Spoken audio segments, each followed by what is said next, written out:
Bem-vindos a mais um Esquenta.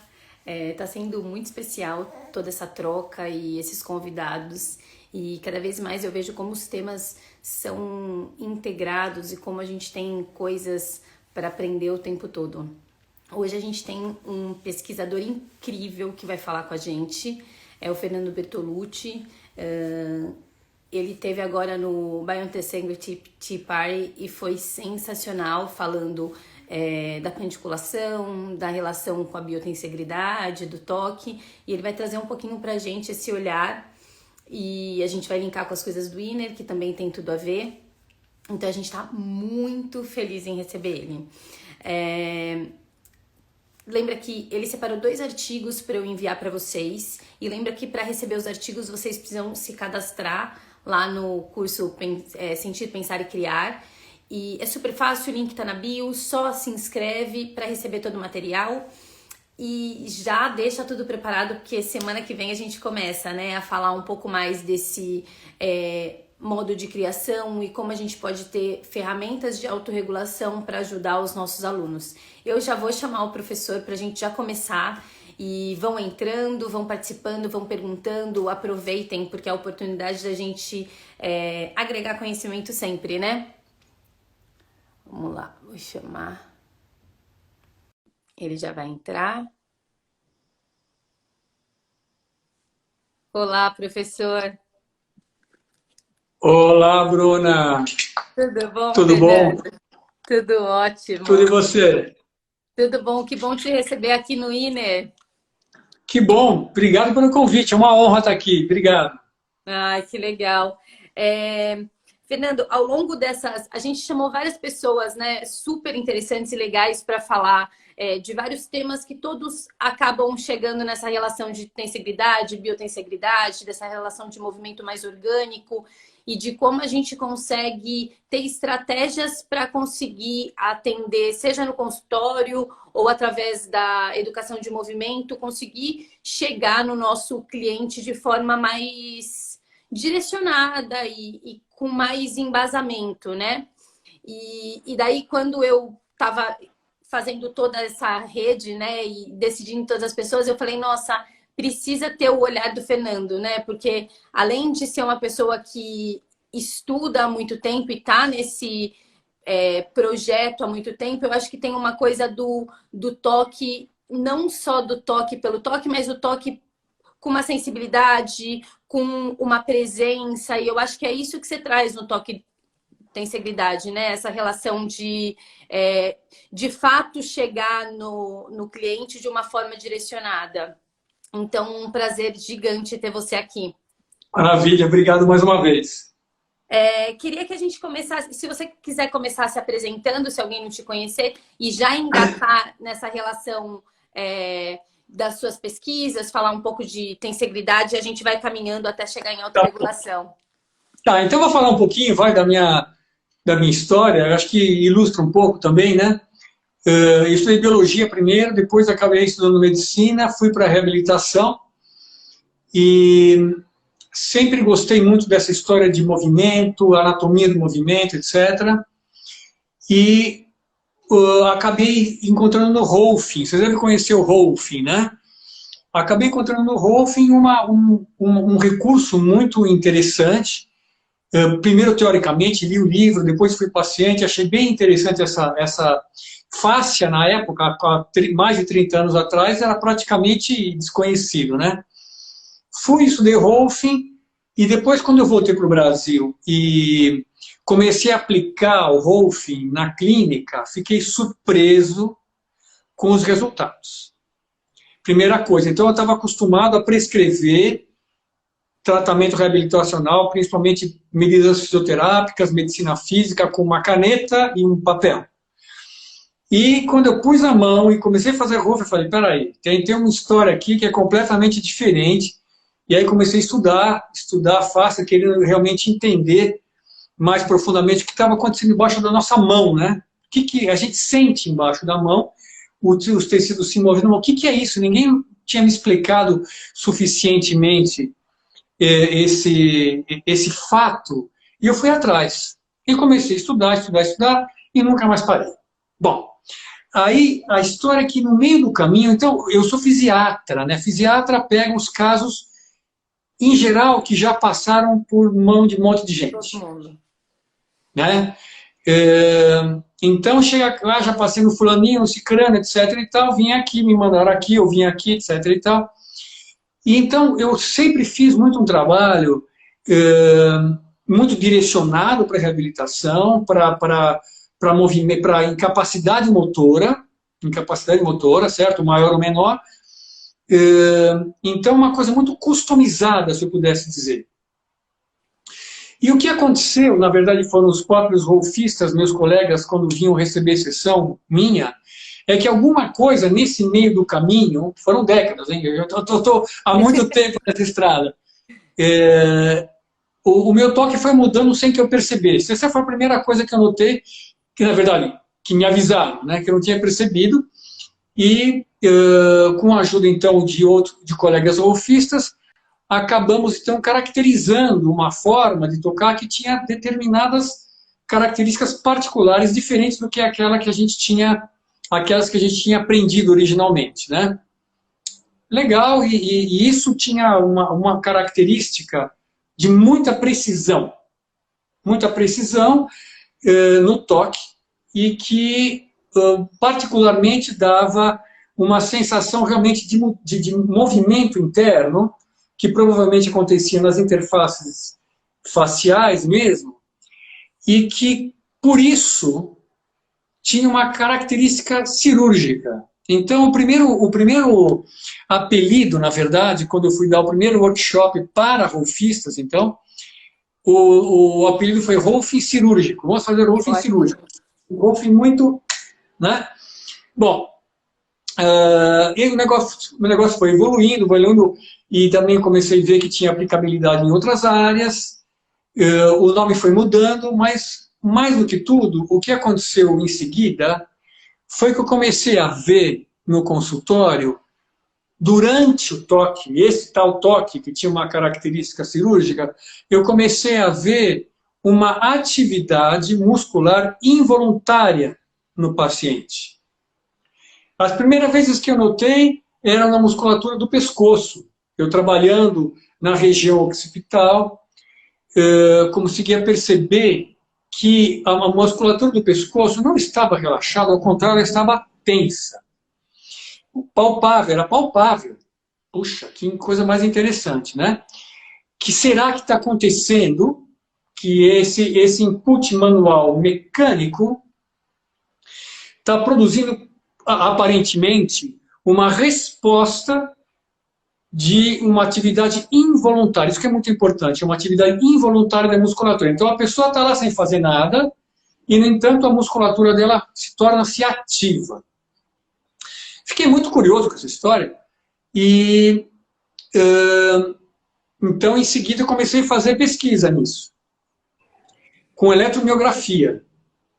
E, efetivamente, foi muito emocionante, na verdade, as primeiras vezes lá, então, conectados, os primeiros... Você deve ter visto lá nos artigos, né, do reposicionamento muscular, era o nome na época, em que a gente monitorou os eretores cervicais e eu fiz uma manobra na região occipital com a pessoa em supino.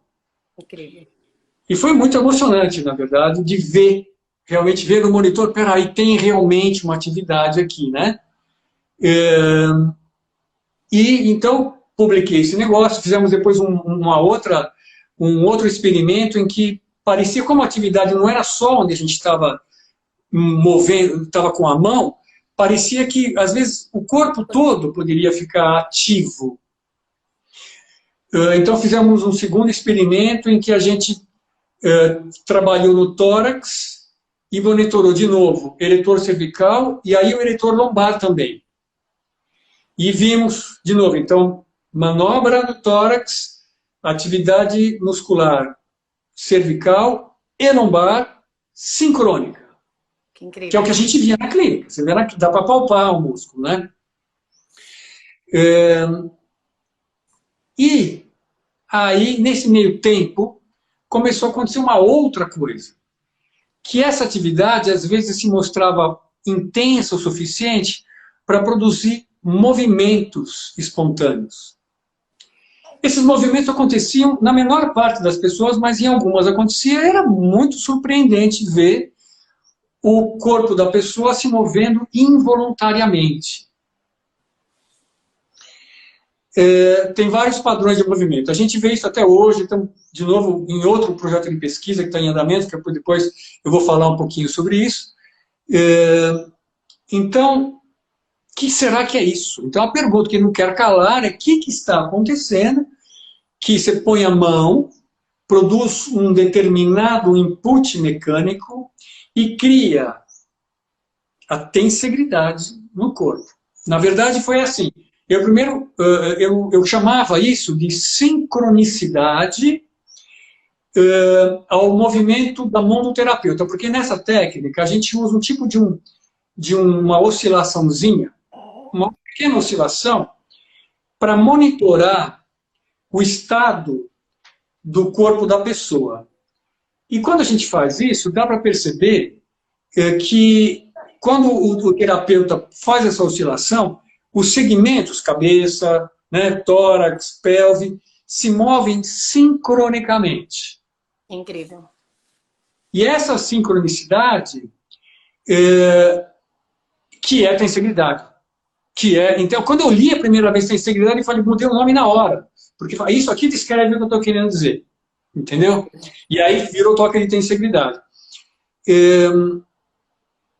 Quando você faz isso, então, e mantém essa condição de tensegridade com a mão. Então, com a mão é possível, primeira coisa, com a mão é capaz de você, a partir da face superficial, então você cria um cisalhamento na face superficial, você move a pele, na verdade, move a pele, né, sobre a face superficial, até que se esgote o movimento da pele, a mobilidade da pele, e isso permite acessar o sistema facial, a partir de um ponto, né, que está com a mão. Aumenta, isso possivelmente, a gente não mediu isso, mas dá para ver clinicamente que você aumenta a pré-tensão do sistema. Lembra que na tensegridade o sistema é pré-tensionado, né? É exatamente a pré-tensão que permite a integração dos segmentos. Então, a comunicação morfológica, certo? É a comunicação pela forma, pela tensão do sistema. E a gente descobre que com a mão você pode modificar, aumentando essa tensão, essa pré-tensão, de forma que os segmentos, então, se empacotam, vamos assim dizer. Ele fica um pacotinho, todo juntinho assim, ó. E manter isso com a mão, associado com uma outra condição mecânica, que é uma condição de equilíbrio instável, que eu acho que não vale a pena a gente entrar em detalhe aqui, que aí é a própria técnica, né? Mas o fato é que descobrimos, então, que tem tensegridade, mas mais alguma condição mecânica associada, produz, então, uma resposta muscular involuntária, e que em algumas pessoas aparecem movimentos de várias formas, tem movimentos assim, tipo, muito comum é isso, assim, ó, na mão, e também muito comum é uma atividade tônica, que é o que a gente tem descrito nos artigos, né? Uma atividade tônica da musculatura, e que quando essa atividade tônica aumenta bastante, você produz um movimento que parece espreguiçar. Esse que é o... Então, agora o final da história, que é o nosso protótipo, vamos dizer assim, nosso modelo teórico de que, com a primeira coisa, espreguiçar é o bicho. Começa aí espreguiçar, provavelmente, espreguiçar é um mecanismo antiquíssimo, hein? E praticamente onipresente nos animais. Sim. Provavelmente que tem, e isso tem alguma coisa em animais, muito pouca bibliografia em humanos, mas parece então que esses movimentos do espreguiçar eles estão associados, primeiro, com o desenvolvimento da forma, desde a vida intrauterina. E que depois que nasce, eles guiam o próprio desenvolvimento do bebê e a sua capacidade motora. Então, a gente talvez possa arriscar dizer que o espreguiçar, e aqui quando eu falo espreguiçar, eu estou incluindo o bocejar. O bocejar é como se fosse o espreguiçar da respiração, que tem um espreguiçar próprio, já que a respiração nunca para. É o único movimento que nunca para. Quer dizer, o movimento, né? Claro que o coração também, mas movimento somático, assim, né? Que tem a ver com o sistema, diretamente com o sistema musculoesquelético, por causa da expansão torácica. Então, ele tem quase que um espreguiçar particular. Tanto que vem junto, muitas vezes, né? A gente boceja e espreguiça ao mesmo tempo. Isso é o que se chama de pandiculação, que é o tema dos aqueles artigos que eu te mandei, né? Tem. Então, a pandiculação, vamos chamar aí a pandiculação, ela é provavelmente um sistema de manutenção, faz parte do sistema de desenvolvimento e manutenção da saúde como um todo, especialmente da motricidade.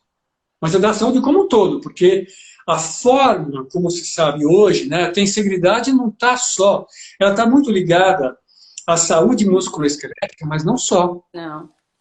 Lembra, né, a célula, na verdade, a primeira descrição de tensegridade na biologia foi no nível celular do Ingber, né? Antes de criar a termobiotensegridade, né? A célula tem um esqueleto próprio, que provavelmente é uma estrutura de tensegridade, onde as organelas, ao redor do qual as organelas se organizam, e, consequentemente, o metabolismo celular depende da forma da célula, que depende da forma do corpo. Quando eu espreguiço, eu não estou só espreguiçando o braço, pé, eu estou espreguiçando a célula lá dentro.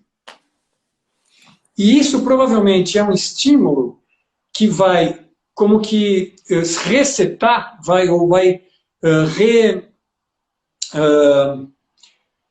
refrescar a forma do corpo, a sua capacidade motora e, consequentemente, a forma das células que estão aí imersas no sistema facial. O sistema facial é a rede onde as células estão presas. Então, se as células estão lá boiando não, presas, né, na fáscia, se a fáscia está encolhida, a célula está encolhida e a célula encolhida funciona mal. Com certeza. E aí já é problema. Então, o modelo então, que a gente utiliza é esse. O espreguiçar, ele é um mecanismo poderosíssimo, muito... é como se fosse assim, ele está mais do que testado. Mais do que testado.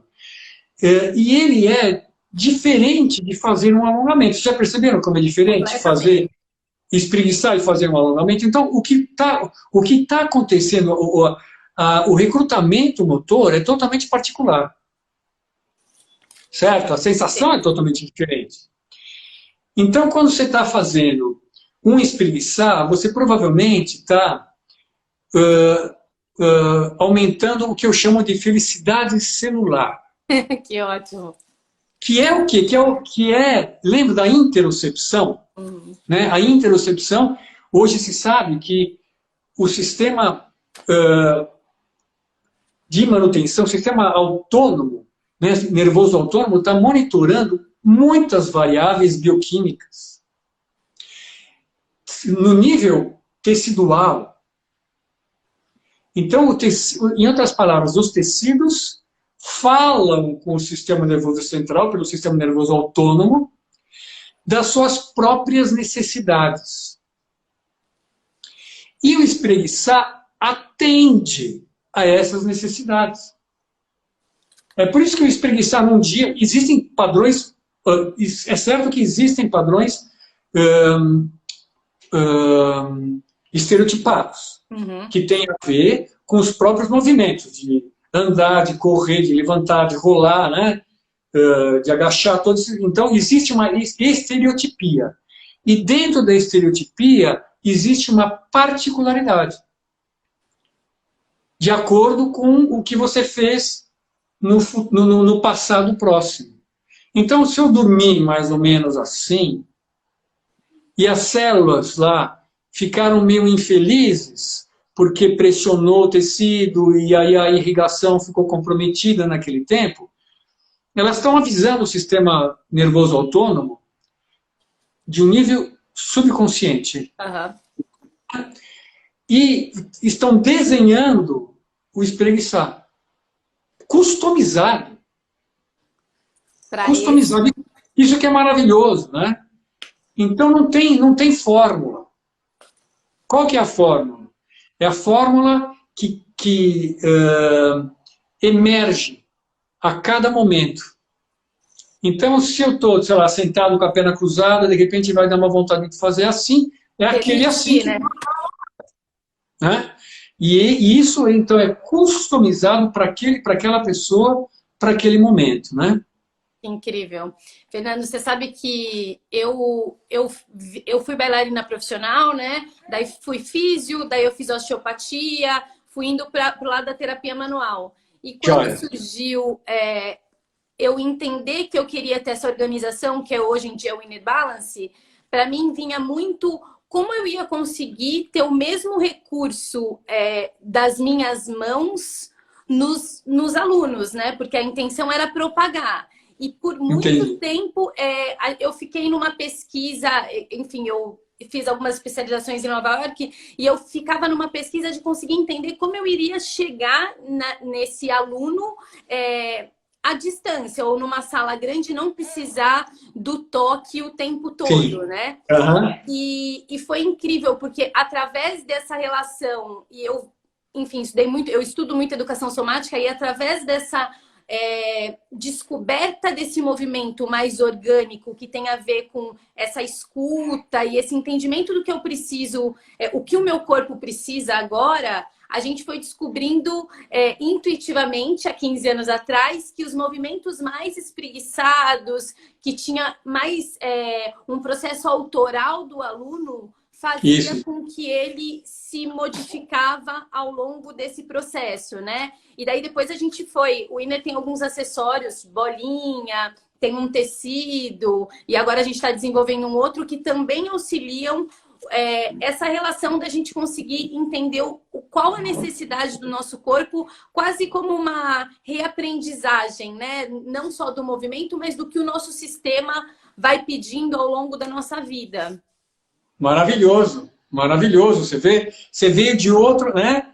De outro caminho, muito legal. Então, exatamente, eu acho que é possível, né? A gente estimular esses mecanismos que a gente pode classificar de comportamentos homeostáticos, né? São comportamentos que aumentam a nossa adaptabilidade ao meio.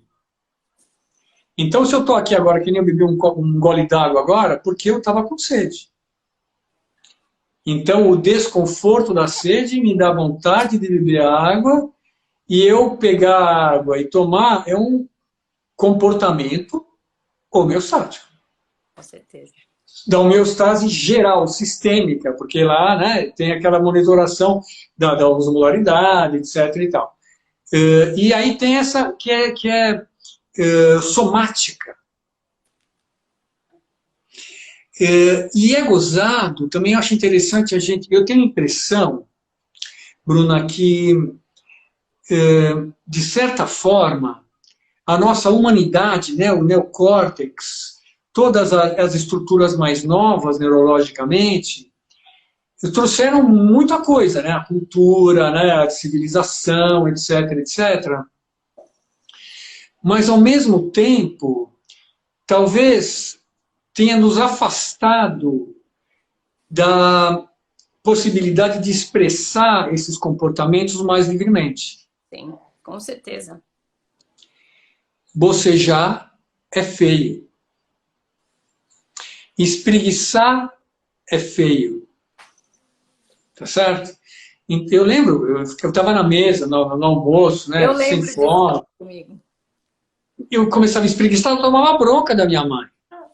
A gente ensina os nossos filhos que é feio bocejar na frente do outro. E tem etiqueta, é verdade. Isso está imbuído na sociedade.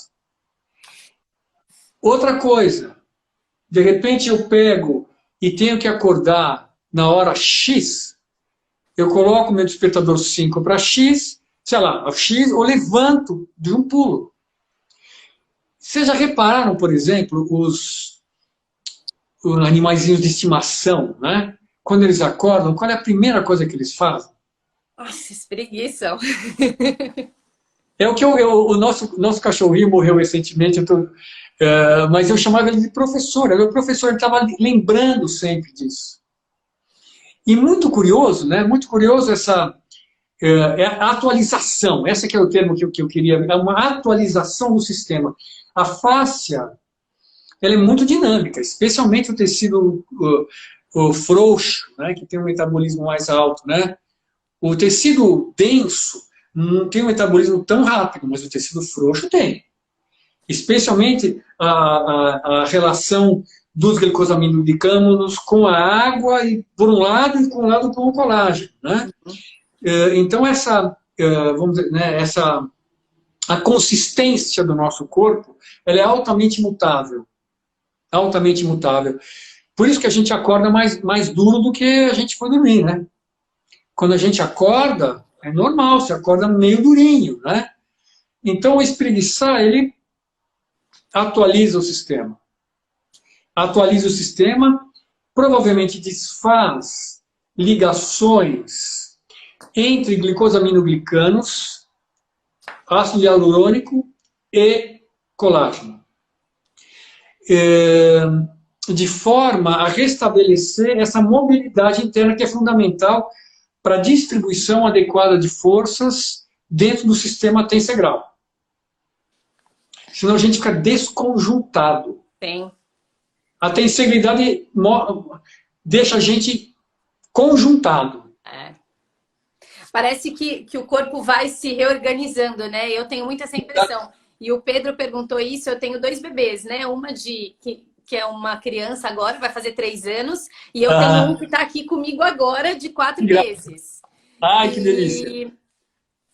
Eu criei o hábito com eles de quando eles acordam, eu, enfim, canto uma música, eu sou, tipo, vim da dança, né? Então eu canto uma música, me expresso, não sei o quê, e daí eu paro, sente, eu falo, para, sente, percebe o que você quer. Na hora, minha de 3 anos, ela se espreguiça, e daí, tipo, deu os 5 minutos que ela tá na cama, meio que organizou, e ela vai pra vida. E, Fernando, é impressionante como a minha pequena, ela foi pro movimento, sabe? E eu percebo que é muito disso, de entender as necessidades e de se organizar. Foi uma criança que o tempo inteiro eu deixei ela pisando no chão descalça, fiz toda a parte sensorial, eu vim da físio, então eu faço chantala neles, eu vou estimulando e eu percebo como o corpo deles se organizam de forma diferente. O meu bebê de 4 meses, eu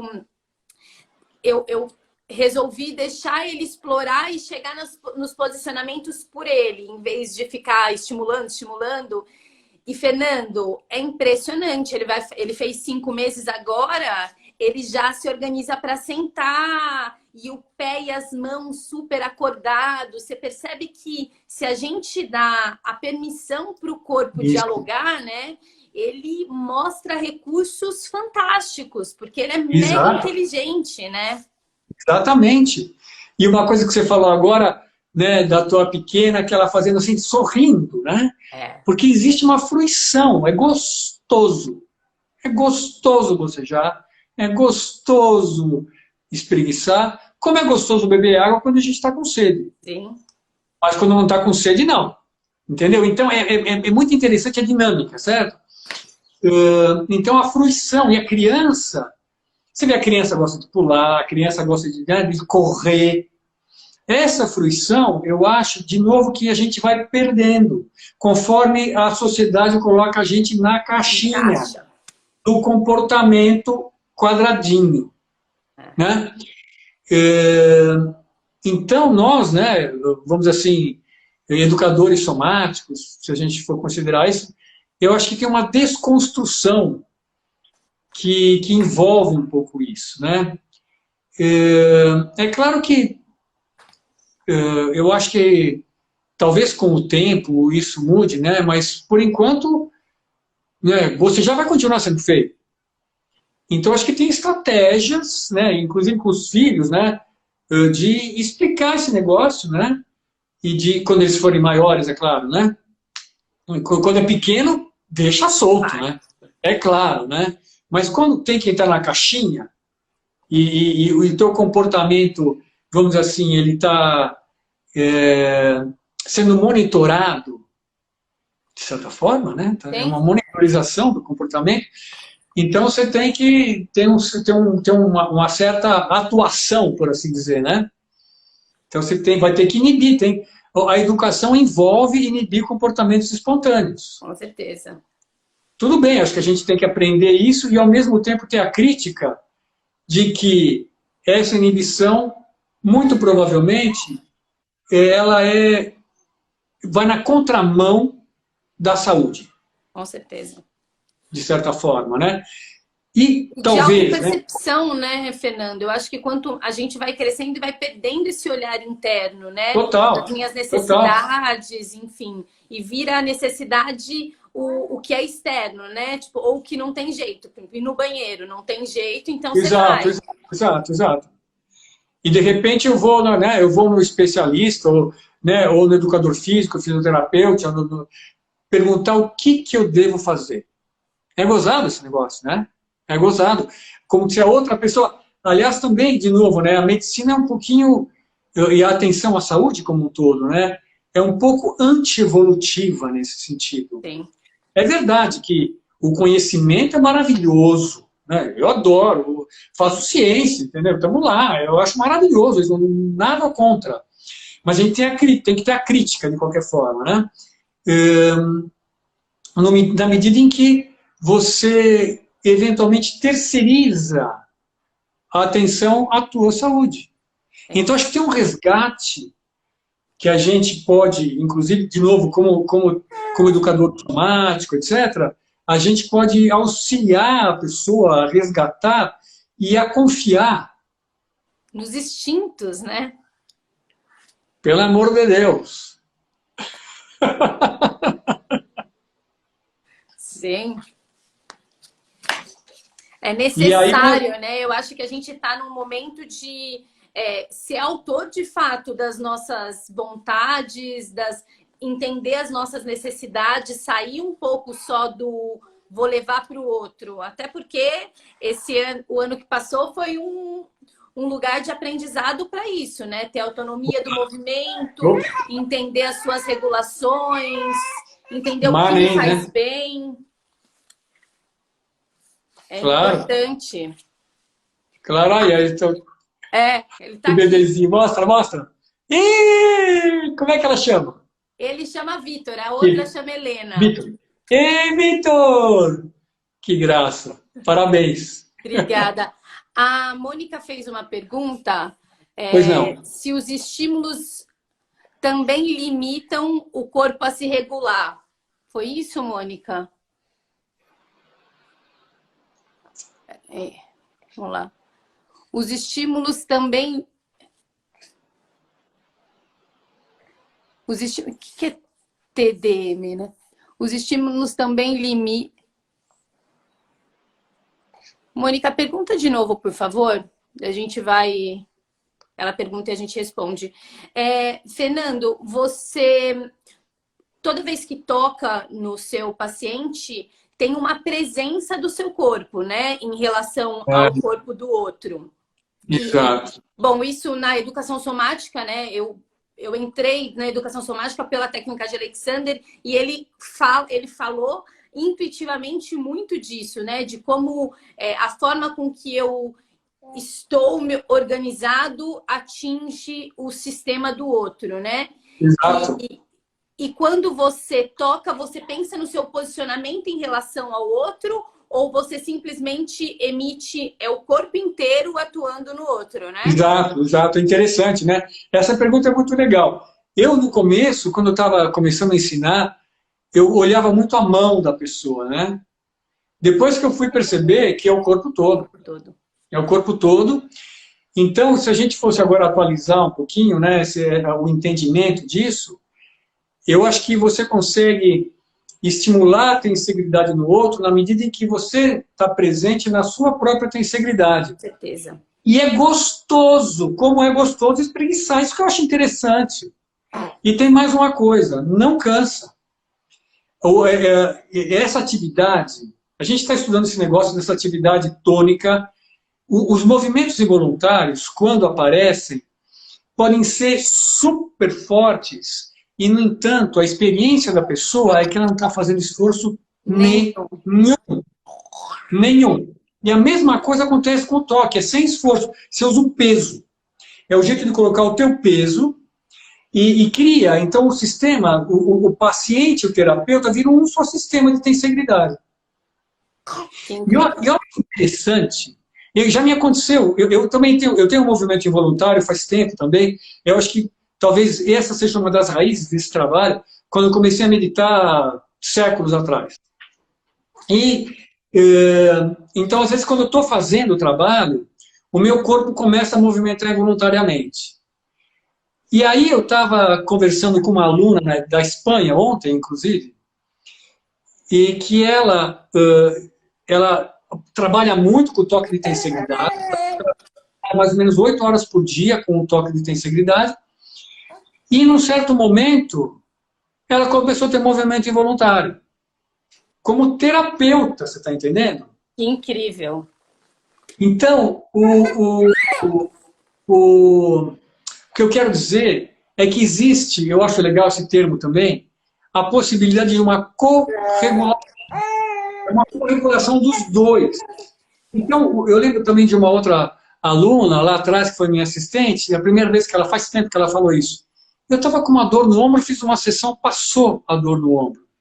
Então, essa organização tônico-postural, vai para a gente simplificar, ela muda, ela é muito particular, ela muda a distribuição de força, provavelmente, desse sistema tensegral, de tal forma que os tecidos vão receber os seus estímulos mecânicos que lhes são fisiológicos.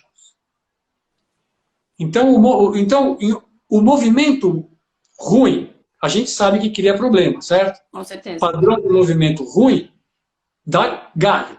Pipoca aqui, pipoca no tendão, na articulação, no músculo, na face, sei lá o quê.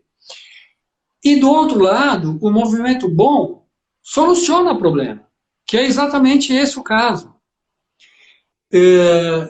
E o que, então, acho muito valioso essa compreensão de que a gente nasceu com um sistema de autorregulação poderosíssimo e que provavelmente em todos nós ele está inibido, mais ou menos aqui ou ali, mais ou menos inibido e talvez um tanto da pandemia, para usar esse termo, de dores musculoesqueléticas que a gente tem hoje em dia, tenha a ver com isso, com a subutilização, talvez, desse sistema, da inibição desse sistema, que, como a gente vê, ele é muito poderoso e muito confiável.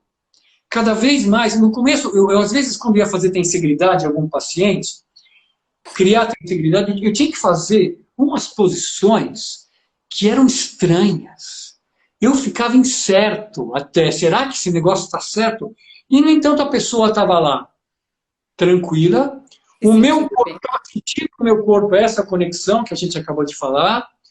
Então eu falei, então eu vou confiar nisso aqui.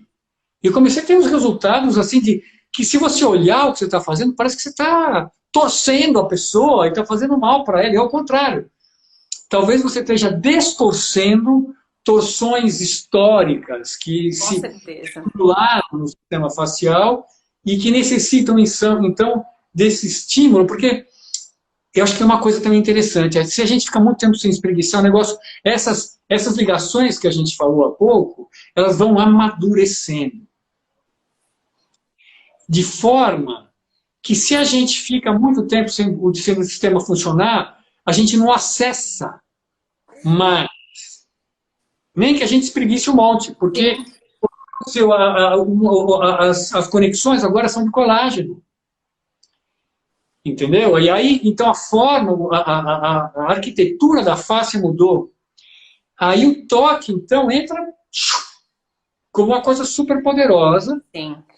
Possivelmente, na tua modalidade, o uso desses auxiliares para você, a partir da sensação, procurar acessar, então, áreas que enrijeceram ao longo da tua história e que a gente precisa soltar, vamos assim dizer. Você sabe, Fernando, você falou isso, eu lembrei. Quando eu fiz fisioterapia, né, eu tinha vindo da dança e entrei na físio. E toda vez que eu ia atender, eu ouvia os professores falando, não é uma dança, porque eu ia meio que me movimentando junto com o paciente enquanto eu colocava a mão. E o meu corpo ia indo para lugares que eram não fisioterapia na época. E Entendi. até hoje, acho, né? E as pessoas falavam, nossa, eu tô com uma sensação do meu corpo tão diferente. E eu me sentia ótima também. Eu trabalhei com um atleta profissional, tipo, jogador de basquete, nadador. E eles falavam, desse tamanho, como você tem tanta força? Eu falava, eu acho que é a conexão do nosso corpo, porque eu o tempo inteiro e saía super bem, Fernando. Nunca saía, ai, tô com uma dor no ombro, ou aconteceu alguma coisa por conta do toque. Pelo contrário, a sensação que eu tinha é que eu saía com o meu corpo tratado, né? Isso aí, olha que lindo. Muito legal, a mesma coisa que eu estava falando, exatamente a mesma coisa. Super legal ouvir isso, Bruna, muito bacana. E eu acho que nisso agora, né, nessa fase que as pessoas estão estudando essa questão de tensibilidade, biotensibilidade, muito mais do que há 20, 30 anos atrás, dá um lugar para a gente entender de deixar também o nosso corpo explorar o que a gente sente que é importante para nós e para o outro, né? Que eu acho que é incrível. Claro, claro, claro. É legal, né? Eu acho que fica muito rico e trabalhar assim é gostoso. É uma delícia. Então eu venho para o consultório curtindo, entendeu? Eu não acho que eu trabalho. Não, é uma delícia, é uma delícia. Ó, a Mônica perguntou limites de menos e limites de mais. Como é isso para o corpo? Limites de menos e limites de mais. Não sei se eu entendi muito bem a pergunta dela. Ó, o Fernando complementou. Os estímulos têm limites ou o corpo se regula nos seus limites? Os estímulos manuais, será que é isso? Quando hiperestimulamos, eu acho que é corporal também. Então. Então, eu acho que tudo tem o seu limite, né? Com certeza. Tudo tem o seu limite. E de novo, eu acredito que... Eu falo muito para os meus pacientes, não se trata de pensar em certo e errado. Esquece certo e errado. Certo e errado é uma construção mais nova, vamos dizer assim, do ponto de vista evolutivo, tá certo? E que a gente funciona muito a partir disso. A educação é assim, tá certo, tá errado, tá certo, tá errado. O que é certo para mim, o que é errado, né? Tá certo? E se basear na interocepção. A interocepção vai te falar o que está certo e o que está errado. Então, é uma coisa interessante. Na clínica, por exemplo. Então, eu vou pegar um exemplo, né? Eu estou fazendo uma determinada coisa, aí o paciente pode falar assim, nossa, você chegou no centro da questão, sei lá, alguma coisa assim. No local. E falar assim, e você pode apertar mais, viu? Ou ainda, você chegou mas não acabou ainda. Isso é, a leitura interna ela é muito minuciosa. Muito minuciosa. Então, eu acredito, especialmente em relação ao estímulo manual, né, você tem uma amplitude, vamos dizer assim, de intensidade e de precisão. Tem uma coisa da precisão que é muito interessante, porque tem um jeito de você entrar no sistema. Desse jeito, o toque do tecido, é o jeitinho que eu brinco que é como se fosse achar a ponta do durex. Sabe quando a gente perde a ponta do durex? Por isso é muito preciso, por assim dizer. E você, quando você está antenado, por assim dizer, na tua sensação, é claro, e no que você está vendo no paciente, parece que existe de novo essa corregulação, ela fica presente. Aí a pessoa, de repente o paciente começa, entendeu? Ou de novo, chega e fala,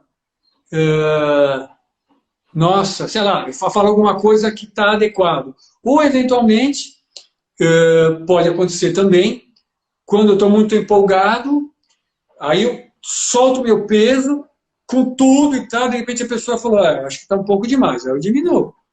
Sim. Né? Porque eu também tenho um certo problema com o meu freio é um pouquinho então talvez eu me empolgue um pouco demais às vezes, mas não machuca, né? Não machuca, nunca machuca. Nunca machuca. Quando você entra certo, não machuca. E, aliás, técnicas e coisas que criam roxos e tal, eu não acho legal. Eu também não. Tem um fisiologista, esqueço o nome dele agora, século XIX, sangue fora do vaso é cola. E é mesmo. Sim. A gente sabe que é mesmo, né? Por isso a anamnese é muito importante, a gente sabe dos traumas e tudo, né? Então, essa lubrificação interna, ela é nessa água, né? A água interna e como essa água está presa ou solta lá dentro do corpo, tem muito a ver com a distribuição da força e é uma coisa muito delicada, na verdade, muito delicada. Por isso que acho que a gente tem que cultivar isso com muito amor mesmo, né? Com muita atenção. Não precisa, a gente não precisa fazer uma coisa muito forçada. Aliás, forçar não acho legal também, né? Forçar. O mecanismo biológico tem o seu ritmo próprio. Não adianta querer acelerar. Às vezes é comum também a pessoa vista, especialmente no ano novo, nossa, esse ano eu vou mudar, vou fazer aquilo, e agora eu vim aqui, porque agora eu vou melhorar, vou resolver. Fazer tudo de uma vez só. Menos, né? Menos. Eu acho que tem o metabolismo, ele tem de novo, um ritmo. Dependendo do tipo de tecido que a gente está lidando, você não pode, não dá para você mudar de uma vez. Né? Então, essas coisas dos limites, então, né? Os limites. Eu tenho, às vezes o limite quem vai dar é a gente, às vezes o limite quem vai dar é o próprio aluno ou paciente, né? Que vai entender exatamente, que o corpo dele, principalmente quando eu utilizo outros recursos, né? Acessórios, que são os acessórios do Inner, as pessoas falam, tem o que fazer? Eu falo, você não tem que fazer nada. Você faz enquanto você acha que o seu corpo está se sentindo bem ou que está sendo produtivo. Então, abre o olhar para a escuta e esquece quem está do lado. Exato. Principalmente quando é em grupo, né, Fernando? Porque senão fica numa coisa de eu preciso fazer, eu tenho que ir até o meu limite. Isso é perigoso. Perigosíssimo. Então, as pessoas podem se machucar quando o estímulo ele é excessivo, por assim dizer, quando a pessoa está muito preocupada, por exemplo, tem uma paciente que está muito preocupada com uma lesão que ela teve, etc. e tal, ela fica se estimulando o tempo todo, está machucando o tecido, passou do limite. Porque a escuta ficou, é como se a escuta ficou desregulada. E aí eu acho que tem também uma sensibilização, né? Retornar uma sensibilização, né? Pode ser um pouquinho dolorido, pode, mas é aquela dorzinha boa, né? É aquela dorzinha boa que é diferente de uma dor que a gente sabe que machuca, a gente dá para diferenciar isso, certo? E, no entanto, às vezes, a crença de que eu preciso fazer isso, quanto mais eu fizer melhor, eu posso me machucar. Opa! Tem, com Sem dúvida. certeza, com certeza. Sem dúvida. Então, sim, há limites, a gente tem que respeitar. E a simples atenção, desculpa, atenção, só um segundo. A atenção às sensações, quando a gente está afinado com quando a nossa interocepção está refletindo a realidade metabólica dos tecidos, mas, vamos dizer assim, de uma forma fidedigna, né? E a gente se desvencilha dos conceitos de certo e errado, é um bom caminho. Sim. Eu acho que é um bom caminho. Com certeza. Acho que cada vez mais a gente vai entender que cada pessoa precisa de um tipo de toque, de um tipo de movimento. Isso não significa que ela não pode fazer alguma coisa, né? Significa que a forma com que ela vai utilizar vai ser dentro do processo dela, né, Fernando? Exato. Então, exatamente. Tirar esse certo e errado eu acho muito importante, até pensando no que a gente quer gerar daqui para frente, né? Essa consciência pelo movimento, a consciência pelo toque, eu acho que coloca muito para repensar todo esse olhar mais contemporâneo, né? Da saúde, Exato. eu acho. Exato. Eu acho que é uma libertação, né, Bruna? Tipo, para mim, sou um tipo de uma libertação, né? E também acho para usar uma palavra, né, que está se usando, empoderar, né? A própria pessoa. Sim. A gente pode ser muito mais autônomo, autossuficiente no nosso próprio cuidado, uma coisa, né? E quando a gente vai buscar ajuda, né, eu vejo muito mais uma coisa de parceria mesmo, né? Com certeza. Qual hierarquia, né? Tem acho que uma coisa histórica até, talvez, né? A pessoa vai no médico, o médico é quem sabe. Não, e daí tudo que fala é amém, né? Tudo que o médico então, fala... Exatamente. Mal menos, né? Mal menos. E por outro lado, o médico crê que sabe. Aí pior ainda.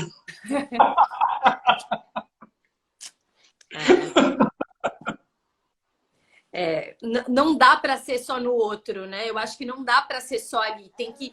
Tem a pessoa que entende, que sabe, ou que a gente espera que a gente está indo no lugar, né? Mas precisa ter essa troca de entender, o profissional entender o que o paciente, aluno precisa, o paciente, o aluno entender quais são os limites dele e a partir daí uma construção, né? Exato, exato. A Érica perguntou, Fernando, quando o paciente não tem essas sensações internas do corpo dele, se daí é hora de usar a nossa interocepção e o nosso conhecimento como profissional, né? Legal essa pergunta, muito boa.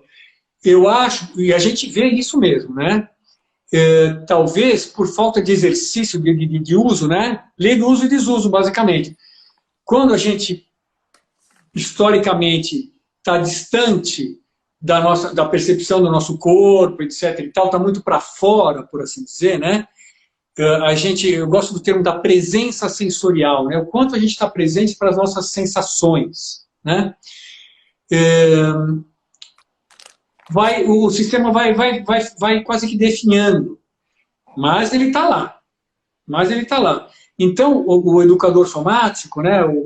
Os terapeutas, eles podem ajudar a pessoa a resgatar isso. Aqui na clínica, a gente usa, antes de começar uma sessão, a gente usa uma avaliação que a gente chama de avaliação subjetiva. A pessoa em pé, procurando se tem alguma área, por exemplo, do corpo que se destaca por alguma sensação. Então, é comum você ouvir assim, a pessoa falar, tá normal, tá normal. Ou só tem a tal dor, né? Ou a tal dor. Ou é tal dor, ou é normal. Claro que não é só isso, mas aí você pode ajudar, então, a pessoa a direcionar a atenção. Então, direcionar a atenção, por exemplo, para coisas assim concretas, né? O toque do pé no chão, não é? Quando a pessoa caminha, você pode escolher como se fosse um aspecto do movimento e pedir, aí sim você vai pedir para ela, percebe como a perna direita se move e percebe como a perna esquerda se move. Elas se movem diferentes. Tenta, e aí você começa, a pessoa, aí isso vem.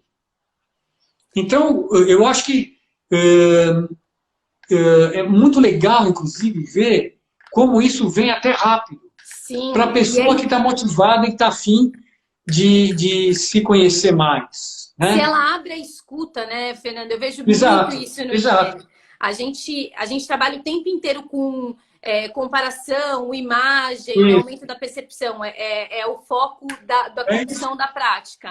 E a gente vê uma melhora nessa percepção e nessa autoescuta impressionante, né? Às vezes a pessoa fala, ai, não, essa pessoa não tem o perfil desse tipo de trabalho. Mas eu acho que toda pessoa, se está afim, tem a possibilidade de ter essa percepção. Eu não acredito nesse olhar, são para alguns. Eu acho que são para todos. Não, eu acho que não. Isso aí é biológico. Sim. Isso aí é biológico. Isso aí está por trás da nossa presença aqui agora falando como seres vivos. Entendeu? O sucesso, né, da própria evolução é isso. É assim. É disso que se trata, né? De um sistema de manutenção da vida que está super, super testado e que, de novo, como a gente falou, né, de alguma forma ele está alterado e é uma coisa mais ou menos recente, né, tem a ver com a própria aculturação do indivíduo e que ele está lá. Ele certamente está lá e a gente vê de novo no cachorrinho, né? Sim. No cachorrinho, quando ele está assim, ele faz assado, quando ele está com a pata machucada, não apoia a pata no chão, quando ele está meio borocochô, ele não vai brincar, e vai brincar quando ele está disponível, e etc. Né? Então, esse jogo, por assim dizer, que eu acho maravilhoso, né? Da vida acontecendo, então, e essa ciclagem, né, do sistema nervoso autônomo, descanso, atividade, né, descanso, atividade. Como é que você está? Acho que uma pergunta que todo mundo poderia se fazer quando acorda de manhã, como é que você está? Como é que você está para esse dia de hoje, né? Como é que está a tua motivação? O que eu estou precisando, né? O que eu estou precisando hoje? O que o meu corpo pede? Exatamente, exatamente. Então, né, a gente sabe hoje que quer dizer, isso é um modelo, né? Um modelo, mas que já está bastante avançado, né? No sentido em que a própria consciência ela está baseada no corpo. Não existe uma consciência do cérebro. Sim. Como se o cérebro estivesse boiando no corpo e o cérebro tivesse consciência. Não. A consciência está baseada no corpo e aí a própria interocepção. Isso começou lá atrás também com Sherrington, né, 1890, por aí, e hoje em dia com o Damasio, que ele pegou esse negócio e foi mais longe, né, é a mesma ideia de que o que eu estou, a decisão que eu vou tomar aqui agora para fazer uma determinada coisa, seja até no trabalho, ela tem como base todos os nossos mecanismos biológicos corporais, do sistema mesmo, né? E a gente sabe, quando a gente vai no mercado, a gente compra, quando está com fome, você compra mais. Com certeza. Tá aí um exemplo, entendeu? Tá aí um exemplo de que isso é verdade. Se está com fome, opa, peraí, é mais, é mais. Então, é a decisão que você vai tomar, né?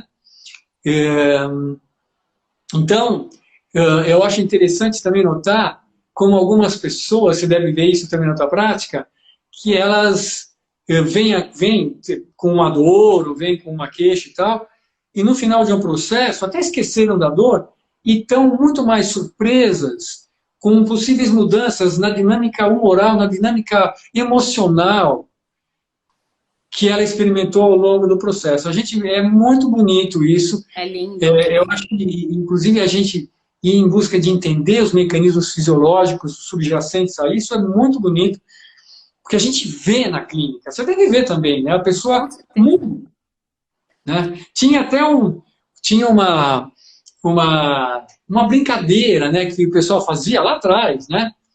Ah, quem faz golfe se separa. Se a pessoa está casada, faz golfe, vai se separar. E era meio verdade, meio, acontecia isso mesmo, de alguma forma. Parecia que mexia lá com a dinâmica da pessoa e ela ficava, o que a gente vê, né, essa coisa, as qualidades do movimento e as qualidades da emoção, quase como a mesma coisa. Adaptabilidade, flexibilidade, estabilidade, entendeu? Do corpo e da mente. É engraçado. Coisa, né? Fernando, todos os depoimentos que eu pego de pessoas que fazem a formação do Inner ou são alunos, eles falam, ai, transformou a minha vida, porque a forma de eu estar no mundo fica diferente. E é isso, né? A partir do momento que a gente abre para esse lugar da percepção e começa esse entendimento, a gente se vê não só no movimento ou não só numa dor, a gente se vê diferente no mundo, né? A forma de pensar fica diferenciado, a forma com que eu me relaciono fica diferente, porque a gente se modifica. Não é legal isso? Ah, é incrível, né? É incrível. Fernando, eu acho que daqui a pouco a gente cai, porque o Instagram ele fecha em uma hora.